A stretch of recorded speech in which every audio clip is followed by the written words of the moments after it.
report, fall 1965.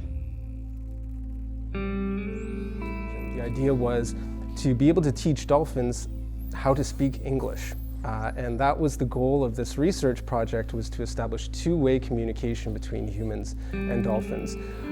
It sounds a bit far-fetched today, but at the time it was considered to be a really important priority that we be able to communicate and control dolphins so that they could be used and manipulated by the world's navies. Of establishing close contact chronically with Tursiops truncatus, or interspecies. Hi, my name is John Shiga. I'm an associate professor in the School of Professional Communication in the Creative School at Toronto Metropolitan University. The name of the project's the Dolphin House, a sonic remapping of the Cold War.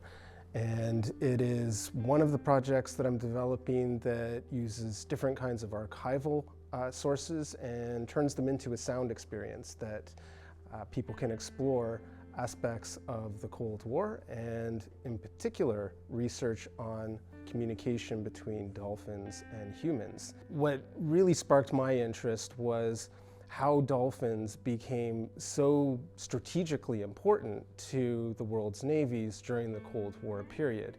Scientists thought, because of their echolocation capabilities, their ability to use sound to identify and monitor their surroundings, if they could sort of tap into the mechanics of how that worked within the dolphin, they could import that into submarines and underwater listening systems and have kind of a competitive advantage over their adversaries. And so that really was one of the driving forces behind the Dolphin House, which was a research facility developed in the 1960s by a neuroscientist named John C. Lilly and his collaborators.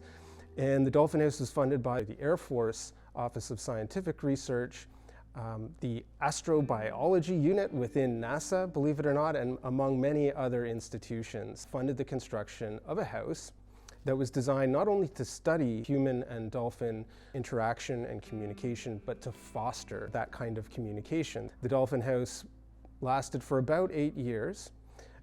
It was a special house with flooded floors, flooded living rooms, an elevator for dolphins, and many other kind of unique elements of the house that were all designed to facilitate prolonged human-dolphin cohabitation. That part of the project was actually quite successful. John Lilly eventually became somewhat of an outsider within mainstream ocean science, but went on to become very influential in the movement to develop rights for whales and dolphins and other kinds of marine life, and he has had a kind of ripple effect within that community as well. Recently, I came across a number of sound recordings from within the Dolphin House, and this really sparked an entirely new kind of direction for the project. An audio-visual installation that, on the one hand, part of it recreates the sound space within the Dolphin House. So the composition, the installation sort of moves you from one room